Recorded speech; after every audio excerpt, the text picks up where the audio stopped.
இன்றைக்கி பல பேர் மாதம் ஒரு குறிப்பிட்ட தொகையாவது கோல்டு அதாவது தங்கத்தில் இன்வெஸ்ட் பண்ண நினைக்கிறாங்க. ஆனால் கோல்டோட ரேட்டு ஒரு பவுன் 1,00,000 மேலே இருக்குது. 1 கிராம் 22 கேரட்டு 14,000 மேலே இருக்குது. 24 கேரட்டு 15,000 மேலே இருக்குது. இப்படி இருக்கும்போது நம்மளால் மாதம் 1 கிராம் கூட வாங்க முடியாதே அப்படின்னு சொல்லிட்டு நகை சீட்டு, டிஜிட்டல் கோல்டு, ஏப்பில் கோல்டு வாங்குறது அப்படின்னு போயிட்டுருக்காங்க. செபி சமீப சர்க்குலரில் இந்த மாதிரி டிஜிட்டல் கோல்டெல்லாம் கண்ட்ரோல் வராது, இதெல்லாம் ரிஸ்க் தான் உங்களுக்கு அப்படின்னு சொல்லியிருக்காங்க. அதுக்காகவே செபியும் என்எஸ்சியும் சேர்ந்து இஜிஆர் அப்படின்னு சொல்லக்கூடிய எலக்ட்ரானிக் கோல்டு ரிசிப்ட் அப்படின்னு லான்ச் பண்ணிக்கிறாங்க. இதில் எப்படி ஈஸியாக சின்ன அமௌண்ட்டு கூட எந்த டேக்ஸும் இல்லாமல் கோல்டு வாங்கலாம் அப்படிங்கிற பற்றியுமே உங்கள்கிட்ட இருக்கிற வீட்டில் இருக்கிற யூஸ் பண்ணாமல் பழைய நகை கூட எப்படி டிஜிட்டல் கோல்டாக மாற்றி டிமேட்டில் வச்சுக்கலாம் அப்படிங்கிற பற்றியுமே கிளியராக எக்ஸ்பிளைன் பண்ண போகிறோம். வீடியோ கேர்ஃபுல்லாக கடைசி வரைக்கும் பாருங்கள். சரி, நியூ கோல்டு இன்வெஸ்ட்மெண்ட் ஆப்ஷன் 2026 தங்க முதலீட்டில் புதிய மாற்றமா? இப்போ கோல்டு இன்வெஸ்ட்மெண்ட் சிஸ்டமே மாறிட்டுருக்கு. கோல்டில் டிஜிட்டல் ஆகிட்டு வருது. எல்லாமே டிஜிட்டலாகிற மாதிரி கோல்டு டிஜிட்டலாகுது. இது இஜிஆர் எலக்ட்ரானிக் கோல்டு ரிசிப்ட் அப்படின்னு லான்ச் பண்ணிக்கிறாங்க. இஜிஆர் ஞாபகம் வச்சுக்கங்க. இஜிஆர்னால் எலக்ட்ரானிக் கோல்டு ரிசிப்ட்டு. இனிமேல் இஜிஆர் தான் அடிக்கடி சொல்லுவோம். இது தங்க இன்வெஸ்ட்மெண்ட்டில் ஒரு புதிய அத்தியாயத்தையே உருவாக்க போகுது. இஜிஆர் 2026 மே 4 லான்ச் பண்ணிக்கிறாங்க. என்எஸ்சி அதாவது நேஷ்னல் ஸ்டாக் எக்ஸ்சேஞ்ச், நம்ம ஷேர் மார்க்கெட்டில் இன்வெஸ்ட் பண்ணுற அதே தான், அதுங்க தான் இன்ட்ரடியூஸ் பண்ணிக்கிறாங்க. இது 2026 மே 4 லான்ச் ஆகிருக்கு. நம்ம ரெக்கார்ட் பண்ணுறதுக்கு ஒரு வாரம் முன்னாடி தான் லான்ச் ஆகிருக்கு. இது எக்ஸ்சேஞ்சில் ட்ரேட் ஆகக்கூடிய ஒரு கோல்டாக இருக்குது. கோல்டு இன்வெஸ்ட்மெண்ட் எல்லாத்தையுமே டிஜிட்டலைஸ் பண்ணுறாங்க. ஸோ என்எஸ்சி அறிமுகப்படுத்திய புதிய கோல்டு சிஸ்டம் தான் இஜிஆர் அப்படிங்கிறது. சரி, இஜிஆர் எலக்ட்ரானிக் கோல்டு ரிசிப்ட் அப்படின்னா என்னென்னு பார்த்தோம்னா, இது கோல்டை தங்கத்தை எலக்ட்ரானிக் ஃபார்மாக மாற்றக்கூடியது. இது டிமேட் அக்கௌண்ட்டில் சேவ் பண்ணி வச்சுக்கலாம். எப்படி ஷேரை டிமேட் அக்கௌண்ட் வச்சுருக்கிறோமோ அதே மாதிரி ஒரு காலத்தில் ஷேர் மார்க்கெட்டில் ஒரு 20 வருஷத்துக்கு முன்னாடியெல்லாம் ஷேர் வாங்கணும்னு தெரியும். ஒரு ஷேராக தனியாக வாங்க முடியாது. 50 ஷேர் 100 ஷேர் அப்படி தான் வாங்க முடியும். வாங்கினோம்னா ஒரு சர்டிஃபிகேட் மாதிரி பிரிண்ட் பண்ணி கொடுப்பாங்க. சர்டிஃபிகேட் வாங்கி வச்சுக்கணும். சப்போஸ் செல் பண்ணுறேன்னா சர்டிஃபிகேட்டில் பின்னாடி சைன் போட்டு கொடுப்பாங்க. அதுக்கப்புறம் வேற ஒருத்தருக்கு அந்த சர்டிஃபிகேட் அப்படியே போகும். நம்ம திருப்பி பணம் வரக்கு 15 நாள் ஆகும். இப்போல்லாம் அப்படி இல்லை. எல்லாம் டிமேட் பண்ணதுனால நமக்கு 1 டேல எல்லாமே வாங்கவும் முடியுது, விற்கவும் முடியுது. அதே மாதிரி டிமேட் ஃபார்ம் இஜிஆர் கோல்டிங் கொண்டு வராங்க. அதை இஜிஆரோட கான்செப்ட்டு. சரி, எதுக்காக இஜிஆர் இன்ட்ரோடியூஸ் பண்ணாங்கன்னு பார்த்தீங்கன்னா, கோல்டு இன்வெஸ்ட்மெண்ட்டை மாடர்னைஸ் பண்ணுறாங்க. டிரான்ஸ்பரன்சி வெளிப்படைத்தன்மையை அதிகம் பண்ணுறாங்க. ஃபிசிக்கல் கோல்டு ரிஸ்க், தங்கத்தை வீட்டில் வச்சுக்க ரிஸ்க் இருக்குது, திருட்டு பாய் இருக்குது, அதுக்காக குறைக்கிறதுக்கு யூஸ் ஆகுது. அதே மாதிரி ஸ்டாண்டர்டான ட்ரேடிங் மெத்தடு, ஒளிமறையும் இல்லாமல் ட்ரேடாருக்கு யூஸ் ஆகுது. கோல்டு ப்ரைஸ் கேஷ், தங்கம் வாங்க சரியான நேரமா அப்படின்னு ஒரு வீடியோ போட்டிருக்கோம். பார்க்காதங்க சேனலை சப்ஸ்கிரைப் பண்ணி அந்த கோல்டு வீடியோவும் பாருங்கள். கோல்டில் எப்படி இன்வெஸ்ட் பண்ணுறது பற்றி டீட்டெயிலாக டிஸ்கஸ் பண்ணியிருக்கோம். சரி, இஜிஆர் எப்படி ஒர்க் ஆகுது அப்படின்னு பார்த்தோம்னா, இப்போ ஃபிசிக்கல் கோல்டு கூட டெபாசிட் பண்ணலாம். வீட்டில் யூஸ் பண்ணாமல் பழைய தாத்தா காலத்து பாட்டி காலத்து நகை இருக்கும், அதில் டெபாசிட் பண்ணோம்னா அவங்க பியூரிட்டி வெரிஃபை பண்ணுவாங்க. அது பல கேரட் குறைவாக இருக்கும், மாற்று குறைவாக இருக்குன்னு சொல்லுவாங்க. பியூரிட்டி செக் பண்ணிவிட்டு அது 24 கேரட்டாக கன்வெர்ட் பண்ணுவாங்க. 24 கேரட்டை கன்வெர்ட் பண்ணி 24 கேரட்டில் எத்தனை கிராம் வரும்னு போட்டு நமக்கு எலக்ட்ரானிக் ரிசிப்ட் கொடுத்துருவாங்க.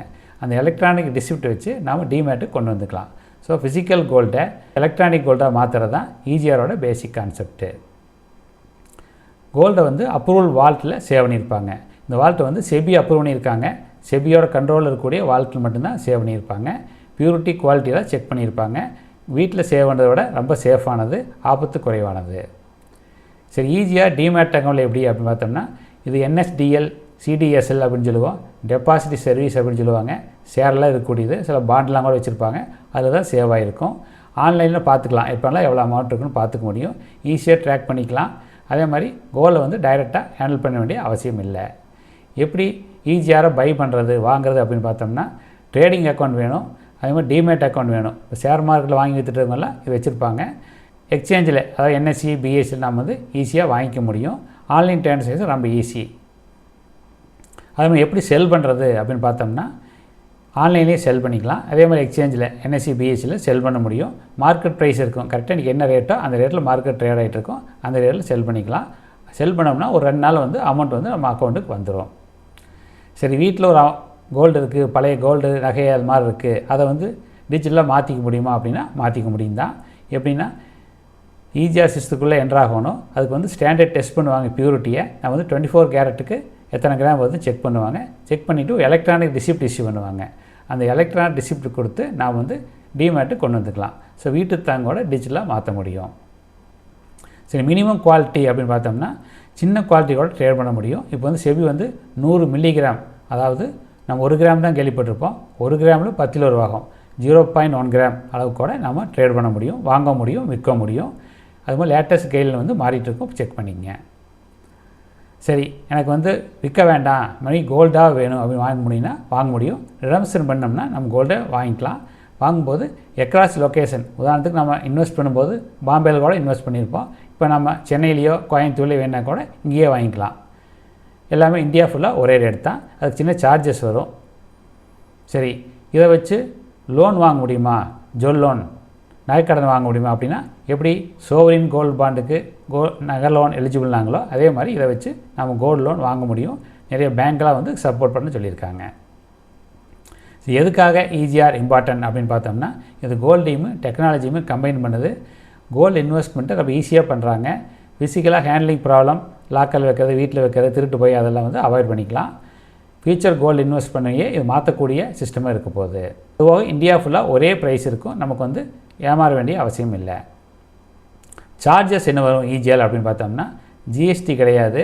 அதேமாதிரி வால்ட் சார்ஜஸ், அந்த ஸ்டோர் பண்ணுறதுக்கு சின்ன சார்ஜ் வரதுக்கு வாய்ப்பு இருக்குது. ட்ரேடிங் சார்ஜஸ், சின்ன ப்ரோக்கரேஜ் சொல்லுவோம், அது மாதிரி வரக்கும். டிமேட் சார்ஜஸ், டிமேட்டுக்கு வருஷத்துக்கு ஒரு சார்ஜ் தான். இது வந்து இதுக்குன்னு தனியாக இல்லை. நம்ம ஷேர் வச்சுருக்கலாம், பாண்ட் வச்சுருக்கலாம், எல்லாத்துக்கும் சேர்ந்து ஒரே டிமேட் அக்கௌண்ட் தான். வருஷம் சுமாராக 400-500 சுமார் வரும். இப்போலாம் வந்து லைஃப் டைம் சார்ஜெலாம் கொடுக்குறாங்க. 2000-3000 ரூபாய்க்கு லைஃப் டைம் ஃப்ரீ கொடுக்குறாங்க. இதெல்லாம் சின்ன அமௌண்ட் தான் டிமேட் சார்ஜஸ். எல்லாத்துக்குமே இன்றைக்கி ஃபியூச்சர் டிமேட் அக்கௌண்ட் தேவைப்படலாம். டேக்ஸேஷன் வரி என்ன வரும் இஜிஆருக்கு அப்படின்னு பார்த்தோம்னா ஜிஎஸ்டி வந்து கிடையாது. அதே சமயம் கேபிட்டல் கெயின் டேக்ஸ், அதாவது வாங்கி விற்கும் போது நமக்கு வந்து ப்ராஃபிட்டுக்கு வந்து ஒரு சின்ன டேக்ஸ் வரும். ஷார்ட் டைம் லாங் டைம்லேயே வரும். குறுகிய காலத்தில் விற்றோம்னா short time capital gain tax வரும். நீண்ட காலம் வச்சு விற்றோம்னா long time capital gain tax வரும். இது எந்த கோல்டு வாங்கி விற்றாலும் வரக்கூடிய அதே மாதிரி தான். ஃப்யூச்சர் பட்ஜெட்டில் இது மற்ற டேக்ஸில் சேஞ்ச் வரதுக்கு வாய்ப்பு இருக்குது. சரி, எலக்ட்ரானிக் கோல்டு ரிசிப்ட் வந்து கம்பேர் பண்ணி பார்க்கலாம். இஜிஆரையுமே ஃபிசிக்கல் கோல்டையும் கம்பேர் பண்ணலாம், இஜிஆரையுமே டிஜிட்டல் கோல்டையும் கம்பேர் பண்ணலாம், இஜிஆரையுமே கோல்டு இடிஎஃப்பையும் கம்பேர் பண்ணலாம். எல்லாமே கம்பேரிசன் டேபிள் மூலிமா பார்க்கலாம். First comparison EGR versus physical gold. இது வந்து ஃபிசிக்கல் கோல்டுங்கிறது தங்கத்தை தங்கமாக வாங்குறது. ஸ்டோரேஜ் பொறுத்த வரைக்கும் இஜிஆர் வாட்டில் அவங்களே சேவ் பண்ணி வச்சுக்குவாங்க. ஃபிசிக்கல் கோல்டு வீட்டில் வச்சுருக்கணும், லாக்கல் வச்சுருக்கணும். சேஃப்டி பொறுத்த வரைக்கும் இஜிஆர் ரொம்பவே ஹை. இதில் வந்து திருட்டு போய் அந்த மாதிரி இருக்குது ஃபிசிக்கல் கோல்டில். மேக்கிங் சார்ஜ் எதுவும் கிடையாது இஜிஆரில். ஃபிசிக்கல் கோல்டாக வாங்கும்போது செய்கூலி சேதாரம் அந்த மாதிரி நிறைய வரக்கு வாய்ப்பு இருக்குது. பை பண்ணுறோம் ஆன்லைன்லேயே வாங்கிக்கலாம் இஜிஆர் பொறுத்த வரைக்கும். இது ஃபிசிக்கல் கோல்டு பற்றிக்கு ஜுவல்லரி ஷாப் போய் வாங்கணும். பியூரிட்டி பற்றிக்கு ஸ்டாண்டர்டு 100% பியூரிட்டி அல்லது 99.9% பியூரிட்டின்னு சொல்லுவாங்க. இது வந்து பியூரிட்டி வந்து கடை மாறுறதுக்கு வாய்ப்பு இருக்குது. சரி, அடுத்து இஜிஆரையும் டிஜிட்டல் கோல்டையும் கம்பேர் பண்ணி பார்க்கலாம். இஜிஆர் பொறுத்த வரைக்கும் செபி என்எஸ்சி கண்ட்ரோலில் வரக்கூடியது. டிஜிட்டல் கோல்டு அந்த மாதிரி எதுவும் இல்லை. ஸ்டோரேஜ் பொறுத்த வரைக்கும் இஜிஆர் அப்ரூவ் வாலெட் மட்டும்தான் இருக்கும். இது வந்து பிளாட்ஃபார்ம், அந்தந்த ஒவ்வொரு கம்பெனியும் ஒவ்வொரு மாதிரி சேவ் பண்ணி வச்சுருப்பாங்க. இஜிஆர் பொறுத்த வரைக்கும் என்எஸ்சி பிஎஸ்சியில் ட்ரேட் ஆகும். இது லிமிட்டட் ட்ரேடிங் ஃபெசிலிட்டி தான் கொடுத்துருப்பாங்க. டிரான்ஸ்பரன்சி, வெளிப்படைத்தன்மை இஜிஆர் ரொம்ப அதிகமாக இருக்கும். டிஜிட்டல் கோல்டில் வேரி ஆகும் கம்பெனி. டிமேட் சப்போர்ட் நல்லாயிருக்கும் இஜிஆர் பொறுத்த வரைக்கும். இதில் டிமோட் சப்போர்ட் அது இருக்காது. சரி, இஜிஆருக்கும் கோல்டு இடிஎஃப். கோல்டு இடிஎஃப் ரொம்பவே ஃபேமஸானது. சமயத்தில் நல்லாவே க்ரோத் ஆகிருக்கு. Gold exchange trader fund. அதுக்கு இஜிஆருக்கு என்ன டிஃப்ரென்ஸ் பார்த்தலாம். ஃபஸ்ட் இஜிஆர் வந்து ரிசிப்ட் பேஸ்டு. நம்மகிட்ட இருக்கிற கோல்டில் கொடுத்தோம்னா அதுக்கு என்ன ரிசிப்ட் கொடுத்து டிமேட்டில் வர வைப்பாங்க, அல்லது நாமளே வாங்கினாலும் டிமேட்டில் இருக்கும். இது வந்து ஃபண்ட் பேஸ்டு, யூனிட் மாதிரி கொடுப்பாங்க கோல்டு இடிஎஃப் பொறுத்த வரைக்கும். இது வந்து ஃபிசிக்கல் கோல்டு பேக் பண்ணி தான் இஜிஆர் இருக்கும். இது வந்து கோல்டு அந்த அசெட்டை மியூச்சுவல் ஃபண்டு வாங்கி வச்சுக்குவாங்க ஈக்குவலண்ட் அமௌண்ட்டு. இது வந்து டிமேட் வந்து ரெண்டுக்குமே வேணும். அதேமாதிரி ட்ரேடிங் அக்கௌண்ட்டு ரெண்டுக்குமே வேணும். ரெண்டுமே வந்து என்எஸ்சி பிஎஸ்சியில் ட்ரேட் பண்ணக்கூடியது தான். மெயினாக வந்து இஜிஆர் வந்து ஓனர்ஷிப் ஃபீலிங். நம்மகிட்ட வந்து ஒரு 100 கிராம் இருக்குது அப்படின்னா 100 கிராம் நம்ம டிமேட் அக்கௌண்ட்டில் இருக்கும். நம்ம கோல்டு இருக்கிற மாதிரி தான். அது வேணால் செல் பண்ண முடியும், கோல்டாக மாற்றிக்க முடியும். ஆனால் இதை பொறுத்த வரைக்கும் இடிஎஃப் பொறுத்த வரைக்கும் மியூச்சுவல் ஃபண்டு மாதிரி யூனிட் மாதிரி இருக்கும். இதை வந்து செல் பண்ணிக்கலாம், நம்ம கோல்டாக திருப்பி வாங்க முடியாது. சரி, அட்வான்டேஜஸ் ஏன்னா நன்மைகள் இஜிஆர் அப்படின்னு பார்த்தோம்னா ரொம்ப சேஃபான இன்வெஸ்ட்மெண்ட் மெத்தேடு. ஈஸியாக ஆன்லைன்லேயே டிரான்சாக்ஷன் பண்ணிக்கலாம். டிரான்ஸ்பரன்சி ரொம்ப வெளிப்படைத்தன்மையாக இருக்குது. செபி கண்ட்ரோலில் வரக்கூடியது. ப்ரொஃபஷனலாக ஸ்டோரேஜ் சிஸ்டம் ஒரு ப்ரொஃபஷனலாக சேவ் பண்ணி வச்சுருப்பாங்க.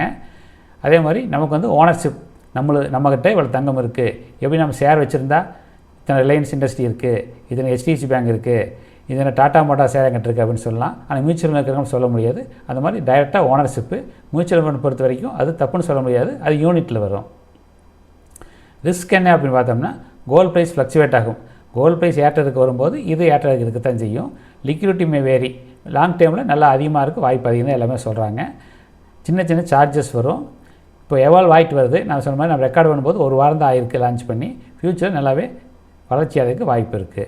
ஸோ யாரெல்லாம் ஈஸியாக வாங்கலாம் அப்படின்னு பார்த்தோம்னா கோல்டில் வந்து இன்வெஸ்ட்மெண்ட்டாக வாங்கக்கூடியவங்க, இதே மாதிரி ஃபிசிக்கலாக தங்கத்தை வாங்கி வீட்டில் வச்சுட்டு அதை லாக்கில் வச்சுட்டு இருக்க வேண்டாம் அப்படின்னு நினைக்கிறவங்க, ஒரு டிமேட் அக்கௌண்ட் ஆல்ரெடி யூஸ் பண்ணிகிட்டு இருக்கிறவங்க, நீண்ட காலத்துக்குள்ள கோல்டில் இன்வெஸ்ட் பண்ணவங்களுக்கு ரொம்பவே யூஸ்ஃபுல்லாக இருக்கும்.